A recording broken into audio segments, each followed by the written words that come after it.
Savannah, welcome to Director's Notes, and we're going to talk about Earth Mama. Yes, yes. Let's do it. Your 2020 short, The Heart Still Hums. So, I've read Yeah. that that was a lot of emotional research for Earth Mama. So, how did it help Yeah. shape the script and like the film that we see now? Yeah, so well basically I wrote the first draft of Earth Mama, which was kind of very much like a personal, reflection of me meeting my sister's birth mother for the first time. And then I made this documentary, which was called The Heart Still Hums. And that really, it was about just meeting mothers either who had gone through trying to get their children back from the foster care system, or their kids had just been taken away from them. Some of them had given their children up for adoption, and some of them also were foster children themselves and now mothers.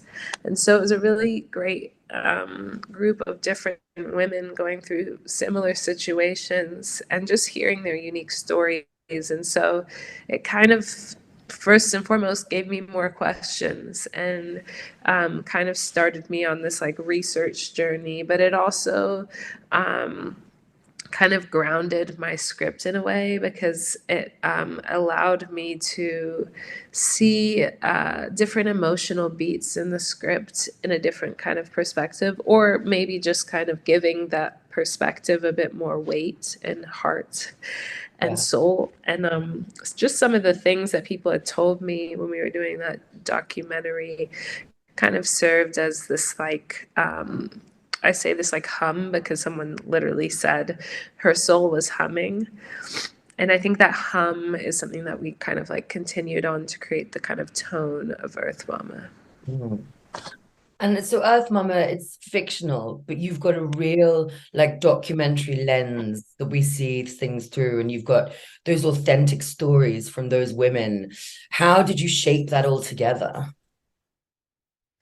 Yeah, well, like something that was really important to me was having a good amount of people from the Bay Area in the film. And then while we were casting, we were also kind of asking mothers and men how they connected to actually everyone. We asked how they connected to the storyline. And what we were finding was that so many people were just so eager to share their stories just because they hadn't had the space to even speak about their experiences in like a space that felt comfortable for them. Yeah. And so the way it kind of like shaped it is at times like I would adjust the script to make some certain dialogue feel like what they might say, or at times we would film scenes and allow people to kind of like choose their piece of dialogue from like a collection of pieces. Mm. And then I'd ask them at the end, is there anything else they want to share? And a lot of people just continued and started sharing their stories and how they felt about things. And we would ask further questions and they kept going. So there's this kind of like documentary aspect of the film that was really just initially just started from like the heart of giving people the space to share what they wanted to share, and then it kind of built into so much more. And even though everybody's story is so unique, it just felt like this kind of collective voice by the end. Yeah. And that's one of the things I loved as well, because it's, the central theme is motherhood, but it's all about these women and this network of women and how they support each other and guide each other. So did that come from you speaking to all these women and doing that research? Yeah, yeah. I think it was really important for me to have this support group, and at times that support group, when you're in the thick of it, doesn't feel like a support group. You just get frustrated. And we've all probably been there in those like group therapy sessions where you just don't feel like being a part of the group anymore. Or at times it is that group, and sometimes it is about just listening to one another. And so, in a way, I think our kind of experience filming was a little bit like that. You know, the scene, we have this group of mothers that kind of share their experiences, and on that day it really just felt like we were all just listening to one another, which felt very special, and something that, like, probably one of my biggest takeaways from the whole film was that day, you know, and what that felt like filming it. So, I mean, now let's talk about Gia. So you had to keep pushing the shoot until you found, the right actor. What were you looking for? What was missing in sort of the people you were finding until you connected with Tia? Well, I think we met so many different people, both actors and people that had never acted before. And I think something I found in a lot of actors was this, like, front, like people trying to show that they were from the Bay Area. And that kind of formulated sometimes in weird things, like people speaking with like a southern accent, or things that just felt really disingenuous. And so I I was like gravitating towards people from the Bay. And when I was looking within the Bay, it's also like a really tough role. It's not like Yeah. an easy role where you can just like have fun from start to finish. There's like a huge emotional journey, there's a weighty journey. They're in almost every scene of the film. Mm. Um, so I had to also find someone that could give themselves to this scene, not just like to this film, not just from like a time standpoint, but from like an emotional standpoint. They felt like they were up for it. They felt like they could push themselves. And then on top of that, Tia just was so ready to be vulnerable at that moment. She had just given birth to a child a year before, and she was still breastfeeding. So all these kind of feelings around motherhood were just like right at her fingertips, and she was still kind of figuring out what that felt like to have a baby in your belly, and then it no longer being in your belly, and dealing with kind of postpartum. And so it was like everything kind of aligned meeting Tia, because she had that experience of being a mother, which I honestly have never had. Yeah. So she kind of it was like a balance between both of us. We were kind of filling the spaces that the other person hadn't had before, which was really a nice way to work together. And so how was the process working with her? She doesn't come from a acting background. Yeah, she doesn't come from an acting background, but I think um, some people are really in tune with their like instincts and their inner kind of um, yeah, there's just inner yeah, their instincts. And so Tia really had that, and I think a lot of our process kind of leading up to the film was about um, what is the relationship in these scenes? Like, who are these characters? How does Gia relate to Trina? Yeah. How does Gia relate to Trina? How does Gia relate to Miss Carmen? How does she relate to Mel? How do we compare that to relationships we have in our own lives? So it was really kind of a lot of discussions and hanging out. Gia has this relationship with basketball, and Tia never played basketball, so we would go and play basketball together, and I would teach her how to play and all this stuff. Like, it was really hanging out and like teaching each other stuff. Like, Tia would tell me stuff about motherhood that she was going through and what that felt like. It was really conversations, and then that led into kind of these dynamic days where we would have Tia for a whole day with Mel, or Kita, who plays the character Mel, and they would be going to IKEA trying to buy a crib for Gia. And like it was about kind of being in their roles, not playing any scenes specifically, but just being in their roles and rehearsing that relationship. And she did that with kind of all the central characters, and so that kind of like gave it the depth it needed for kind of starting production. Yeah. I mean, she's just amazing. She embodies the whole role, and you were talking about her connection to motherhood. You can see that on her face and in sort of everything she does. Yeah, It makes it so powerful. You mentioned yeah, yeah, the Bay Area. So obviously you've got a personal connection yeah. there, and there's so many locations and part of the films which connect to the themes. I mean, how did you find the right places and your connection? How did that affect the film? Yeah, so a lot of the places were inspired by places I grew up around, from like the malls and the portrait studios. The place that I wanted to film in was kind of like now shut down mall in Richmond, California. And so we went there and it was just like a complete mess. And I really wanted to film there, but like the whole mall had been kind of deteriorated. And so we kind of used that as inspiration for a separate place. And that kind of was like how we approached most of the locations, like even the being by the water and the redwoods. We would go to a lot of the locations I thought of when I was writing, and then if we couldn't film there for one reason or another, we would find a place similar to it. And so I worked with my location manager Rashad really closely to really pull that out and find. I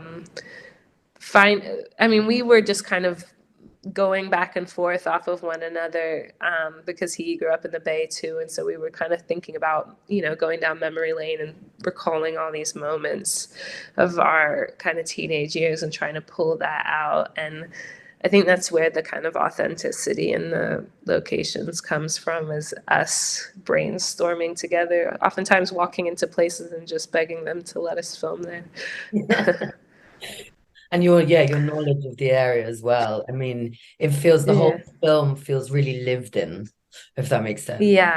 Yeah. I mean, I think Rashad is really special, our location manager, because he he really is someone, and I don't think all location managers are like this, but he wants to know the heart behind every location, why it's written in there. And we would just have discussions in car rides about why this was the way it was, or how he connected to these moments, and if that was accurate. And I think that's kind of how I try to approach every element of the film. But I think locations was really special in that, like, so much of my time and prep was like me and Rashad in the car talking about the scenes, and that kind of birthed a lot of the aesthetic of the locations as well as the authenticity in them.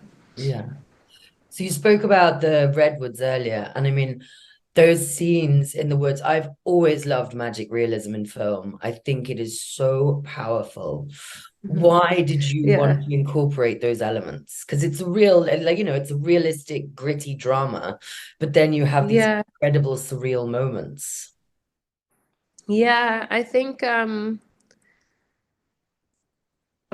I really wanted to find. I think motherhood is so many things. It's not just like your everyday life, how you're, not drinking or whatever it is. It's not these like physical actions. It's also this kind of like physiological. There's this like inner connection to maybe what your mother did, or didn't do, and what your grandmother did or didn't do, and this kind of like lineage of mothers, which I think is really special and scary and traumatic at times, but also exciting at times. And so I wanted to kind of pull that into the film and pull that into Gia, as she's not just like living through her present moment, she's living through this kind of like trauma and accumulation of so much, like the resilience of so many women before her. And I think sometimes that kind of look on this expansive self, this like look on how does she relate to this kind of like bigger picture of the world, was really important. And so that's kind of why we decided to film in these redwoods that kind of allow her to connect to something bigger than herself in her present moment. Yeah. And I mean, all the filming, so it's 16 millimeter, which adds to the look and the aesthetic. But I mean, that's a daunting prospect for your first feature. Why did you make that Yeah. decision to shoot on 16 millimeter? Yeah, well, I knew I wanted to shoot on film, and I had worked with Jody, our cinematographer, before, and I knew it was kind of like not a question, like we have to shoot on film, because I've shot lots of commercials and music videos this way, and I just love the aesthetic of shooting on film, how it receives color, and how dynamic the images are and gritty they are, but then also how it makes everybody on set just so attuned to every little detail because they don't want to fuck it up. They don't want to be the reason why that take didn't work because of how expensive it is. And I like that. Um, but on the other side of it, I was initially coming into it thinking we were gonna shoot on 35 millimeter. And Mhm. I was telling Jody, we're shooting on 35, shooting on 35. And then he kind of proposed to shoot it on 16. And, besides being a financial bonus, it also allowed us to shoot for longer before the film rolled out, Yeah. which was really important because we're kind of shooting these longer scenes. And it also aesthetically kind of gave the film a little bit more grain and grit to it in a way that nicely contrasted with some of the more composed framing. Um, so yeah, I'm excited that we ended up doing it. Yeah, it works amazingly. It adds its own extra layers and sort of personality into the film, Mhm. and that really Thank, comes through. thank you, thank you. So, I think I read that you said making a film was harder than getting into the Olympics. Yeah. Can you talk to us about like your place as a young Black female filmmaker? Yeah. Well, I think yeah, I think that's it's a good point in that, you know, sports is like a place. If you saw me, I know I'm sitting down right now. I'm like a really tall, athletic person. And sports is a place where I think Black people, Black women have for so many years kind of excelled, and I've found my place there. I felt like I was supposed to be there, and I loved that about sports. But I think when I was entering into film, I didn't see as many people like myself in film, specifically as directors. And it wasn't just about like seeing people like myself. It was also like the idea of speaking up in these rooms. It's not just directors, it's like everybody, producers, execs. Like oftentimes you don't have a lot of Black people or Black women in those spaces, and so that is very intimidating, and you have to learn how to not be intimidated or kind of fight through that intimidation and gain confidence in yourself, um, and know that your voice really is important, like, and sometimes other people are wrong when they seem like they should be right because they have so much experience. And so that was like really difficult for me, and it continues to be difficult and probably will be difficult all my life. And I think so that kind of like hurdle of just being able to even like release your film, or not even release your film, to write a first draft of your script and send it to someone. I mean, for anybody, it's terrifying. And then especially as a woman, it's terrifying. And then topped off as a Black woman, it's even more terrifying sometimes because you're just kind of like, who's gonna listen to me? And like, does my vocabulary sound good enough? Like, does the way I'm writing things seem like educated enough? It's all these questions I have about myself, and these lack of confidence that you have to kind of keep jumping through on every stage. And I think I continue to feel that way even writing my next piece. I'm like, well, do I sound like I know what I'm talking about? And is it okay if I don't know? And so for me, I think it's been like a big confidence builder doing this film, but I also have been reading, so much of other artists from different backgrounds, and that gives me the confidence as well. But I think I'm going on a rant, but I think all of this is important, is just finding voices that are similar to your own, or you find pieces of yourself in them to kind of give you that confidence to keep going. Because when I was in sports, it was just like completely different. There were so many people I could turn to, but film specifically is just like there's such a small gate to entry for so many years, you know, and it's only now kind of opening up. Yeah. But I mean, that comes through, and I think you can see the fight, and you can see, the paths that you've had to take that are harder, and that shows through, in the story and in the film. And I mean, hopefully you've Yeah. got some confidence now because it's incredible. Thanks. And you had the Thank BIFA you. nominations yesterday. Yeah, yeah, You got super best excited. debut director. Was it best casting? Tia Yeah. Nomore got best performance. What does that mean to you? I mean, I gotta say, it's like so special to see someone like Tia alongside like, Tilda Yeah, Swinton, uh, Jodie Comer, yeah, yeah, yeah. and these are huge names, and Tia's doing her first film ever, and she makes so much sense being on that list. Like she is did an incredible performance, and I think that feels amazing for me. Like looking at that just as much as any of them, I think the casting directors are incredible, so I'm so excited they're there too. But for me, Tia is just like it's so huge. Sorry, I'm about to sneeze. It's so No huge. worries. Sorry. Bless you. It's so huge. So huge to see talent be recognized because they're putting themselves on the line. They're so vulnerable, especially someone who's never done it before. It's like, how terrifying is that, you know?